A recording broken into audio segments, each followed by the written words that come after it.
So with the east coast of Australia shivering from an Arctic blast, the snowfields looking at opening early after big dumps this week, we face a severe energy shortage exacerbated by policies that are aimed at combating global warming. You couldn't make this stuff up if you tried, could you? Not only do we increase our costs to fight global warming, but we freeze ourselves in the process. The gas shortage and energy crisis we face now are largely a result of coal-fired power stations being retired, gas projects being opposed for environmental and climate change reasons, the intermittence of renewable energy, and of course the replication of these factors elsewhere, especially in Europe, increasing demand and sending coal and gas prices through the roof. Just remember, we are an energy-rich nation endowed with enormous fossil fuel resources, enough to make us the largest exporter of coal and gas in the world. Yet we choose, make no mistake, it's not fate, it is our choice. We choose to make ourselves energy poor. And because of this, people suffer high costs. And now we face the prospect of shortages, while we face severe cold, not severe heat. Yet in the middle of all this, as I showed you yesterday, the South Australian Labor government, in cahoots with the Liberal opposition, has passed a motion declaring a climate emergency. This is just hysterical tosh. There is no climate emergency unless they have completely changed the meaning of the word emergency. Instead, the nation faces an energy crisis brought about by climate alarmism. And what does the new federal climate change minister do today?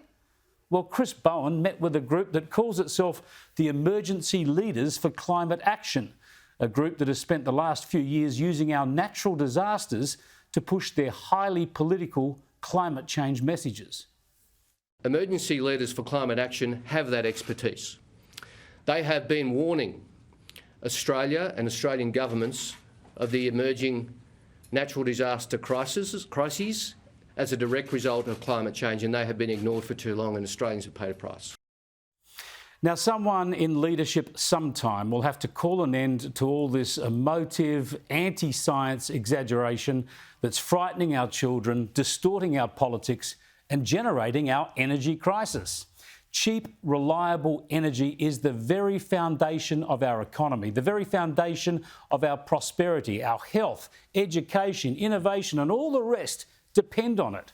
And pretending that natural disasters are already getting worse, well, that's alarmist and it's deceptive speculation.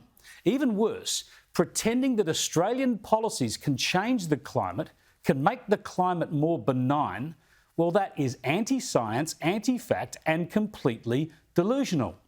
Australia produces just 1.2% of global emissions, and our total annual emissions are actually equalled by the annual increase alone in China's emissions.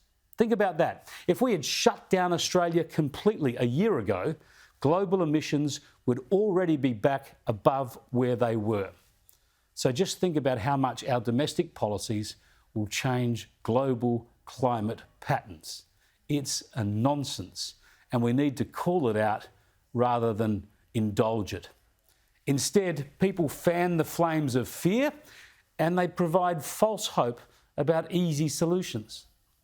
Well, what a stark contrast to a couple of years ago when Emergency Leaders for Climate Action tried to warn the then Prime Minister, Scott Morrison, that we were facing a bushfire catastrophe. And that was back in early 2019. Eventually, we were able to meet with a couple of ministers, but it was after hundreds and hundreds of homes and many lives had been lost.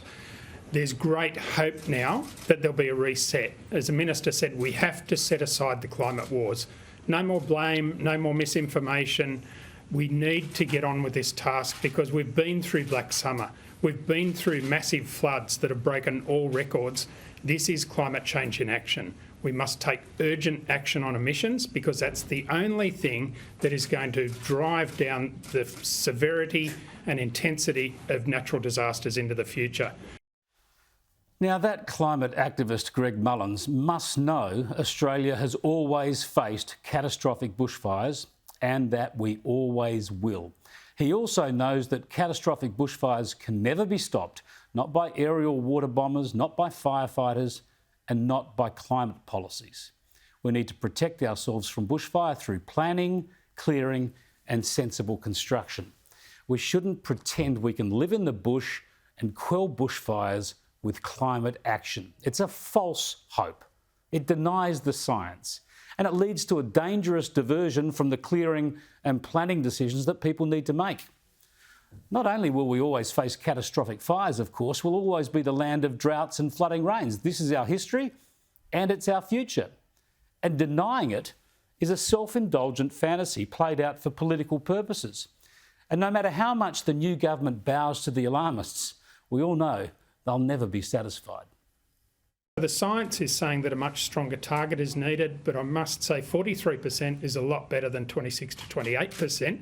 We'll work on that. And I think, Minister, we did say today that if you meet and beat 43%, there's a trophy at the end of it for you, and that's the safety of our kids and grandkids. What's sanctimonious grandstanding? These people are talking about the difference between trimming our 1.2% of global emissions by 28% or by 43%.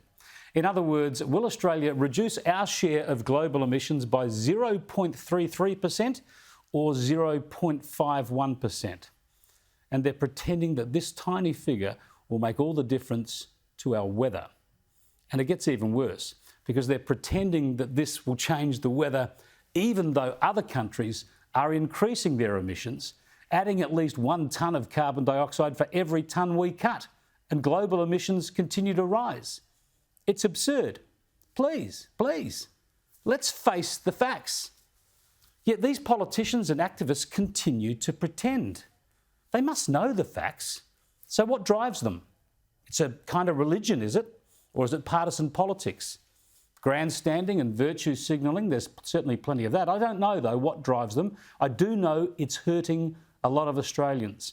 This country should contribute a proportionate amount to global emissions reductions efforts. No more, no less.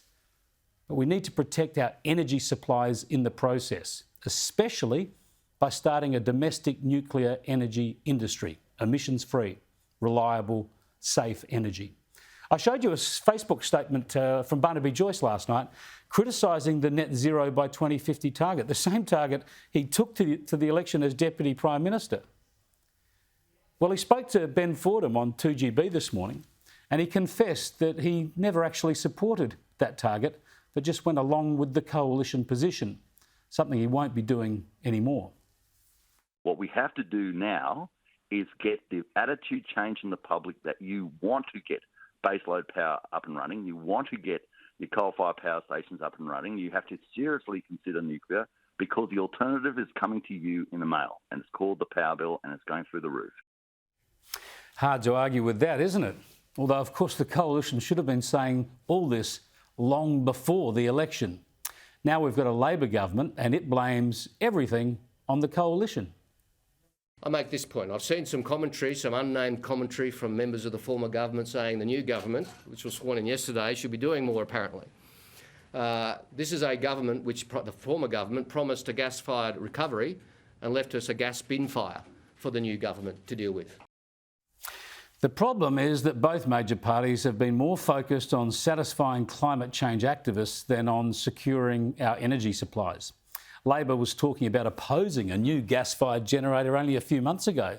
Labor and the Greens have cheered the accelerated closure of coal-fired power stations. And state governments, Labor and Liberal, have imposed bans on gas projects in many areas.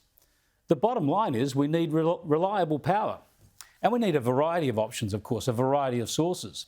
Tearing down reliable power in favour of renewables and rejecting gas projects to satisfy climate alarmists, that's always going to be a recipe for an energy crisis. And this is just a taste of things to come, because winter, of course, is not our peak energy season. That comes in summer. And while we've always faced the threat of bushfires every summer, now we'll likely face energy shortages too. Just remember, all of this was avoidable. This country has made the conscious decision over the past couple of decades to turn our backs on cheap, reliable energy. The people in the teal seats, by the way, they'll be okay. They've got plenty of money. They don't worry about their power bills, and they'll get to the snowfields early for the early start to the ski season. It's the working families and struggling factories that'll pay.